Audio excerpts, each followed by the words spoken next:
네, 상승의 트리거 시간입니다. 이 시간 유니스토리 자산운용의 손정우 매니저 모셨습니다. 어서 오세요. 안녕하십니까. 네, 오늘은 어떤 섹터 준비하셨어요? 네, 요즘에 화두가 되고 있는 토큰 증권, STO에 대해서 준비를 했는데 네. 주가는 이미 많이 오른 상황입니다. 하지만 이 산업 트렌드에 대해서는 계속 공부를 하실 필요가 있어서 준비를 했고요. 최근 금융위원회가 토큰 증권을 허용하는 이 토큰 증권의 발행, 유통 가이드라인을 발표를 했습니다. 그동안 증권형 토큰으로 얘기를 많이 했었는데 이제 토큰 증권이라고 명시를 했기 때문에 저는 토큰 증권이라고 얘기를 드리겠습니다. 그동안 이 디지털 자산은 금융권에서 화두가 되었었고 이제 외형을 불리면서 실질적인 거래와 투자 수단으로 자리 잡았지만은 자본시장이 이를 포괄하지 못하는 부분이 많았습니다.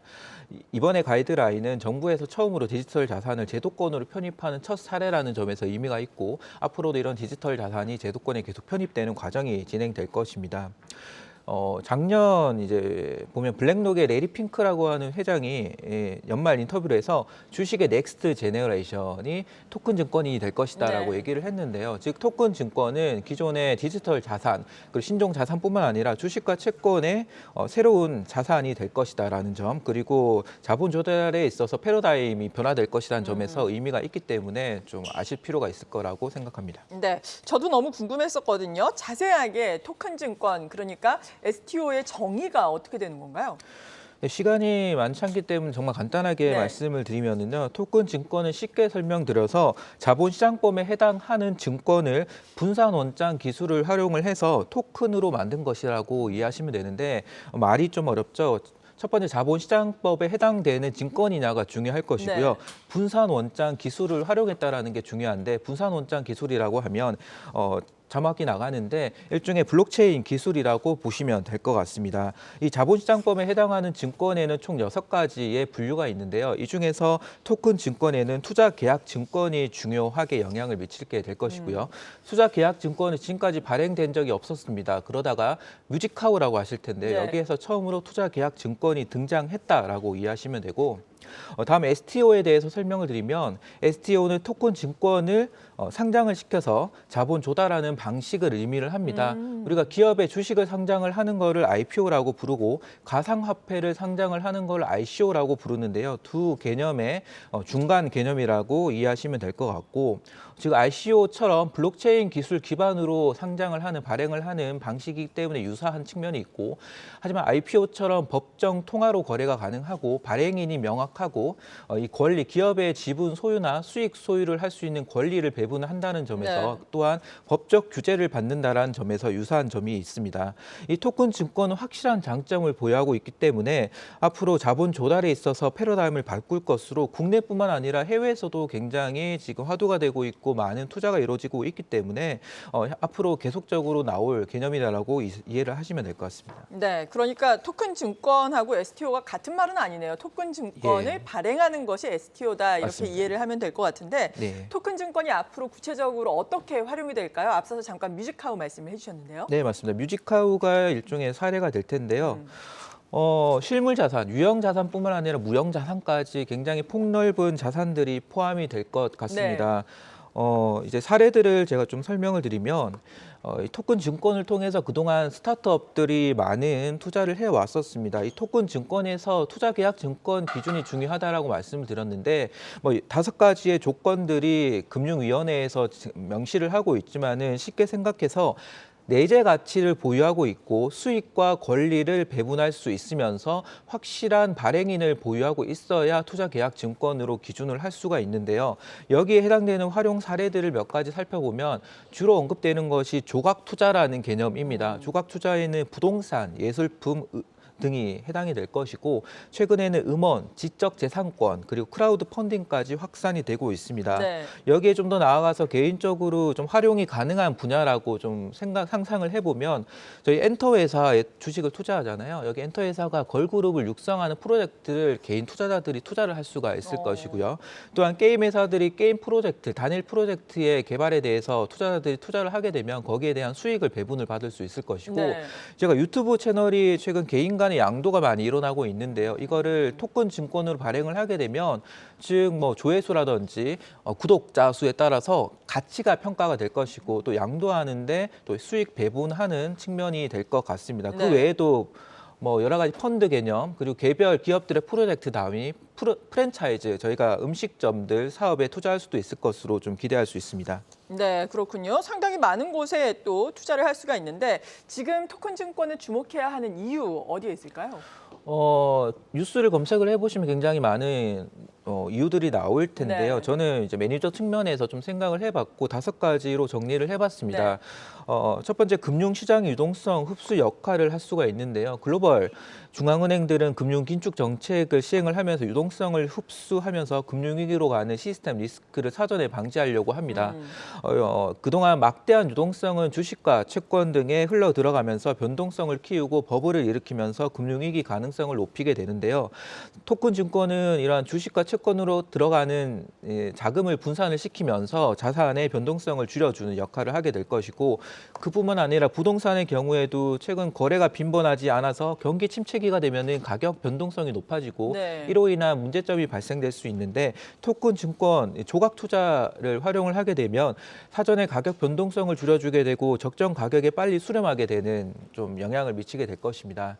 또한 기업 입장에서는 자본 조달의 비효율성을 줄여주고 관련 비용을 줄여줄 수 있다는 점인데요. 예를 들어 초기 성장 기업, 초기에 성장하는 기업의 경우에는 R&D나 캐펙스에 막대한 자금이 투자가 될 텐데요. 처음 은행 차입에 돈을 빌리거나 아니면 채권을 발행하는 경우가 여의치 않게 되면은 뭐 이제 CB나 BW와 같은 매자니를 발행을 하게 되고 이 또한 여의치 않으면은 주식을 저희가 유상증자를 하게 되잖아요. 네. 이렇게 되면 주가가 희석이 되는 우려가 큽니다.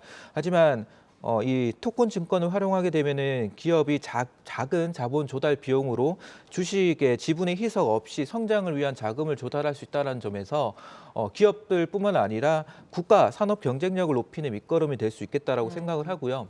주식 관점에서는 재작년부터 NFT가 화두가 되고 있는데 그렇죠. 그동안 NFT가 좀 화두가 됐다가 좀 속에 들어갔던 이유는 이 NFT가 수익성에서 애매한 부분이 있었기 때문인데요. 앞으로 토큰 증권과 결합이 된다고 하면 성장이 다시 강화되는 계기가 될 것이고 관련주들도 부각이 되는 것 같습니다. 마지막으로 주식 관점에서 토큰 증권은 증권사에 있어서 막 상당한 기회가 될 것이기 때문에 증권주에 대한 멀티플 상향 요인이 될 수 있다라고 주목하고 있습니다. 네. 그렇다면 자세하게 밸류 체인이 어떻게 되는 건가요? 토큰 증권의 밸류 체인은 크게 발행과 유통, 보관, 솔루션으로 구분을 해볼 수가 있습니다. 증권회사의 경우에 발행과 유통을 모두 담당할 수 있겠지만은 역할은 지금 구분을 하고자 금융위원회에서 얘기를 하고 있고 따라서 스타트업들이 주로 발행을 담당을 하게 될 것이고 앞서 말씀드렸던 뮤직하워 같은 기업들이 발행을 담당을 하게 될 것이고요. 이러한 스타트업들이 증권회사와 협약을 통해서 증권회사는 유통을 담당을 하게 될 것 같습니다. 그리고 보관은 예탁 결제원이 담당을 하게 될 것이고 초기에는 시스템을 구축해주는 솔루션 기업들이 수혜를 받게 될 것이고요. 서비스가 좀 더 확대가 된다면 주식 시장처럼 저희가 주식을 리서치를 하고 분석을 해주고 그리고 자산 운용 펀드 회사와 같이 새로운 비즈니스가 확산될 수 있을 것으로 예상됩니다. 최근에 시장에서 이 토큰 증권과 STO에 관련된 관련 종목들이 주가가 많이 급등을 한 상황인데 좀 정리를 해보면 종목에는 서울옥션, 우리기술투자, 갤럭시아 머니터리, K옥션, FSN, 핑거, 아톰과 같은 종목들이 있는데요. 이들 종목들은 주로 토큰 증권과 관련된 플랫폼 기업의 지분을 보유했거나 과거 NFT 플랫폼 개발 경험이 있는 기업들이 해당됩니다. 토큰 증권 산업이 이제 시작 단계인 만큼 테마 성격의 종목들이 많을 것으로 생각이 되고 주가의 변동성이 높기 때문에 지금 시점에서는 투자에 유의를 할 필요가 있지만은 여기에서도 향후에 주도할 수 있는 기업이 나올 수 있기 때문에 스터디는 필요할 것으로 생각을 합니다. 네, 그렇군요. 특별히 주목하고 있는 쪽에 대해서도 도움 말씀 잠깐 더 주시면 좋을 것 같은데요. 네, 앞서 관련 종목들 중에서는 결국 본업에 관련된 종목들을 보실 필요가 있는데요. 사실 저희가 뮤직하우와 같은 기업에 직접적으로 투자할 수 있는 방법은 없기 때문에 앞서 언급드렸던 종목들 중에서는 제가 미술품 경매와 관련된 종목들이 두 종목이 있는데요. 서울옥션과 K옥션입니다. 이 두 종목은 뭐 간단히 말씀드린 서울옥션의 경우에는 이제 자회사인 서울옥션 블루에서 미술품 조각 투자 플랫폼인 소트를 운영을 하고 있고요. K옥션은 최근에 미술품 조각 투자 전문 회사인 투게더 아트를 인수를 했는데요. 이 투게더 아트는 플랫폼인 아트투게더를 운영을 하고 있는 회사입니다. 그리고 개인적으로는 증권주에 주목을 하고 있습니다. 네. 이유는 증권주가 현재 과거 대비해서 높은 배당 수익률을 기록을 하고 있고 그럼에도 과거 대비 낮은 밸류에이션을 기록하고 있기 때문에 이번 STO 토큰 증권과 관련해서 멀티플이 상향될 수 있는 요인이 충분히 있을 것으로 생각을 합니다. 이 증권사별로 STO 관련된 투자 내역들을 살펴본다고 하면 키움증권이 가장 많은 투자를 하고 있고 역시나 키움증권이 개인 투자자들을 가장 많이 보유하고 있기 때문에 앞으로 이 증권사 MTS 저희가 모바일 트레이딩 시스템이 활성화된다라고 하면은 이 통해서 키움증권이 부각이 될 수 있을 것으로 생각을 합니다. 과거 2013년 되돌아가면은 그때 네. 코넥스라고 하는 시장이 상장이 코넥스라는 시장이 이제 개편이 됐었는데요. 비상장 주식을 제도권에서 거래할 수 있는 시스템이 처음 등장을 했고 이후 10년 만에 새로운 투자 시스템이 등장을 한 것입니다. 따라서 증권사의 경우에는 새로운 먹거리가 시작된 개념인데 그때와는 차원이 다른 자본시장법 내에서 거래 가능한 상품의 수가 무한대로 확장이 되기 때문에 증권사 입장에서는 매매 수수료를 거둘 수 있는 상품이 굉장히 많아진다라는 측면이 있을 것이고요. 따라서 증권사의 멀티플 상향 요인이 충분히 될 수 있다는 점에서 키움증권뿐만 아니라 여기에 투자를 하고 있는 다른 증권사의 경우에도 배당 수익률 그리고 밸류에이션과 비교해서 충분히 투자의 여력이 높다라고 생각하고 있습니다. 네, 지금까지 유니스토리 자산운용의 손정우 매니저였습니다. 고맙습니다. 감사합니다.